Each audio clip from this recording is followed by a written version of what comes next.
ये भाई बहन के लिए होता है। किसके लिए होता है? इस पर्व में हिंदू पंचांग के भादो माह, तो उस पंचांग में हिंदू पंचांग के भादो माह की एकादशी को करम देवता की पूजा की जाती है। करम काम, काम की पूजा की जाती है, बुझा रहे ना, इसे काम की पूजा की जाती है। लोग करम वृक्ष की शाखा की पूजा करते हैं। करम, करम वृक्ष की शाखा कौन है?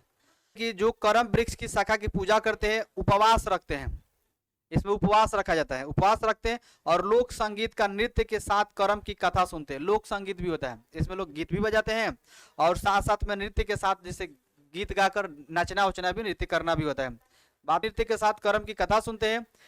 यह पर्व लोगों को प्रकृति के साथ सामंजस्य और अच्छे कर्मों के महत्व की याद दिलाता है।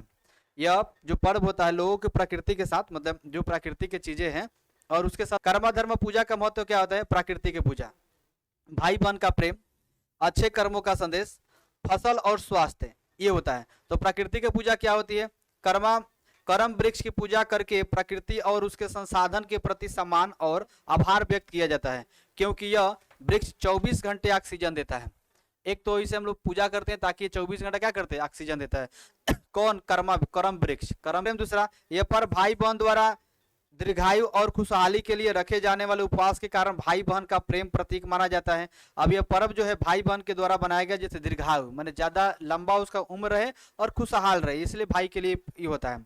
अच्छे कर्मों का संदेश, यह पर्व इस बात पर जोर देता है कि जीवन में सुख और सफलता अच्छे कर्म करने से मिलती है, न कि बिना मेहनत से। अच्छा कर्म करेंगे, खूब मेहनत करिएगा, अच्छा कर्म में नहीं होगा तो आपको सफलता नहीं मिलेगी। फसल और स्वास्थ्य के लिए, अच्छी फसल और स्वास्थ्य की कामना करते हुए इस पूजा का आयोजन किया जाता है कि अच्छा फसल हो, इसका पूजा किया जाता है। पूजा कैसे की जाती है? तो देखो समझो यहाँ पर कैसे पूजा करेंगे। देखिए, करम डाल लाना, करम का डाल लेकर आना है। भक्त श्रद्धा पूर्वक जंगल में करम के वृक्ष एक शाखा लाते हैं, शाखा को तोड़ कर लेकर आना है।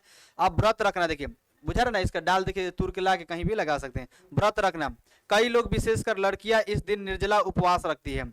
अब कह रहे कि कई लोग जो पूजा करते हैं, विशेषकर लड़कियां पूजा करती है। जैसे निर्जला उपवास के मतलब कि बिना पानी के, खाना पानी कुछ नहीं करना है, निर्जल समझते हैं।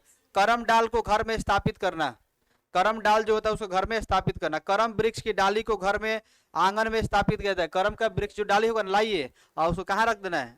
आंगन में स्थापित कर देना है। पूजा अर्चना की कथा देखिए, करम देवता की पूजा की जाती है और कर्मा धर्मा की कथा सुनी जाती है जो इस पर्व की महत्व बताती है। उसके बारे में सुनेंगे, पूजा बैठ के लोग सुनते हैं, जैसा अनुमत होता है, देखते हैं सब लोग सुनता है।